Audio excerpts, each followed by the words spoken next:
নাম কীৰ্তন কৰি তেওঁলোকৰ আশীৰ্বাদ লয়। এতিয়াতো বিবাহৰ দিনা বহুতে এই চিম্পুল থৈ দিয়ে, থাৰ্ড ডে দিনা ৰিচিপশ্যন দিয়ে বিয়া কৰা অনাৰ পাছত। তাৰমানে শুভকাল তুমি যাত্ৰা কৰাৰ নিজৰ মতে কৰি আহিলা, তাৰ পাছতহে ভগৱানৰ নিমন্ত্ৰণ। কি হ'ব? শুভ কাৰ্যত প্ৰথম অৱস্থাত আশীৰ্বাদ লোৱাৰ এটা ব্যৱস্থা আমাৰ আছে, খুব সুন্দৰ আছে, সেইটো হ'ব লাগে। আৰু যেতিয়া গৰ্ভত সন্তানটো থাকে সেই সময়ত আইগৰাকীৰ সদায় চিন্তা চৰ্চা আধ্যাত্মিক ক্ষেত্ৰখনৰ লগত ৰাখিবলৈ চেষ্টা কৰিব লাগে যিমান পাৰে। কাৰণ আপোনালোকে জানি আচৰিত হ'ব, গৰ্ভত থকা সন্তানটো 5 মাহলৈকে স্বৰ্ণকাল নহয়। আপোনালোকে যি গ্ৰহণ কৰে, ভাইসকলে গৰ্ভৱতী অৱস্থাত যি মুখেৰে অন্ন গ্ৰহণ কৰে, তাৰ ৰসবিলাক গৈ এই সন্তানটোৰ গাত পৰে আৰু ই চিঞৰি উঠে, বহু অতি ভয়া দৃষ্টা ইউনিধাৰম বৃহৎ পৃথক গৰ্ভবাসম মহাদুঃখ ত্ৰাহিমাম মধুসূদন।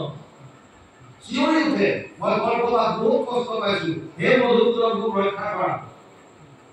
আপোনালোকৰ ইয়াত কেনেকুৱা জানো, আমাৰ ফালে গৰ্ভৱতী হ'লে আইসকলৰ টেঙা খাবলৈ মন যায়, জ্বলা খাবলৈ মন যায়, বিভিন্ন ধৰণৰ, আৰু তেনেকুৱা ডিছ বনাই দিয়ে খাবলৈ। এবাৰ এজনে কৈছিল বোলে সন্তানটোৱে ভিতৰতে চিন্তা কৰি থাকে যে মাও এতিয়া যিমান জ্বলা টেঙা খুৱাবলৈ মন আছে খুৱাই খাক, মোক এবাৰ বাহিৰলৈ আহিবলৈ দেখাবি। মই যেতিয়া আহিম ইণ্টাৰেষ্টৰ সৈতে গোটেইখিনি ৰিটাৰ্ণ কৰি দিম, আৰু সেইকাৰণে বহুতৰ সন্তানে জ্বলা টেঙা মাক বাপেকক সমানে খুৱাই দিয়ে। আপোনাৰ খাদ্য অভ্যাস কেনেকুৱা আৰু জ্ঞানেন্দ্ৰিয়ৰ দ্বাৰা কি জ্ঞান আহৰণ কৰিছে, বিশেষকৈ গৰ্ভৱতী সময়ত সেই সময়কেইটা 10 মাহ 10 দিন এটলিষ্ট আপোনালোকে আধ্যাত্মিক চিন্তা চৰ্চা কৰক। যিখিনি জ্ঞান দিয়ে কেৱল ধনাত্মক জ্ঞান যাবলৈ দিয়ে, পজিটিভ থটছ। তাৰপাছত আপুনি চাব আপোনাৰ সন্তান কেনেকুৱা হয়। কাৰণ আপোনাৰ প্ৰতিটো চিন্তা, প্ৰতিটো খাদ্যৰ বস্তু সমস্তখিনি শিশুটোৱে পাই আছে।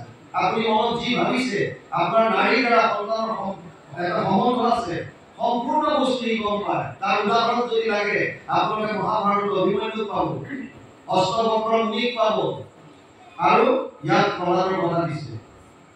সেইকাৰণে প্ৰহ্লাদে কি কৰিলে, মাকৰ গৰ্ভত থাকোঁতে যিহেতু নাৰদৰ পৰা ধৰ্মখিনি পাইছিল, 5 বছৰ বয়সত য'ত খণ্ডামৰ পৰা বিভিন্ন বেলেগ ধৰণৰ শিক্ষা ল'বৰ কাৰণে পঠাইছিল, তাক যেতিয়াই সুবিধা পায় য'ত শিশুসকলক বহুৱাই লৈ ভাগৱত ধৰ্মৰ কথা কয়। মহাপুণ্যবন্ত প্ৰহ্লাদে কহন্ত ভাগৱত ধৰ্মযত কি কয়, দুৰ্লভ মনুষ্য জন্ম যিটো পায়া, বুদ্ধিমন্ত যে হৈ কুমাৰ কালত হুয়া একমত ভকতি কয়া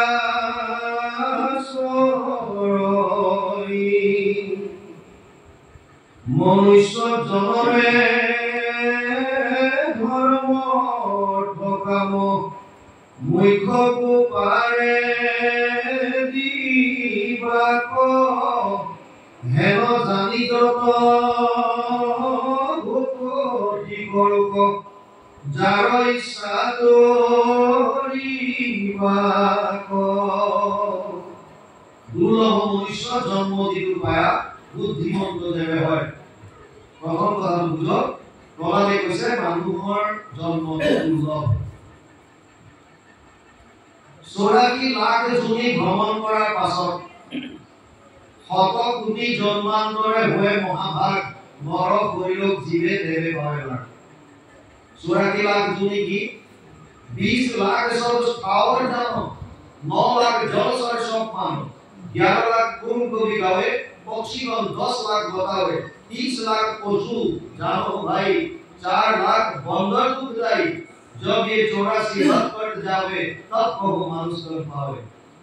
20 लाख और माने गस गसनिर प्रजाति जीव मानुहर কৰি পোৱাৰ আগত 84 লাখ জুনি ভ্ৰমণ কৰিব লাগে।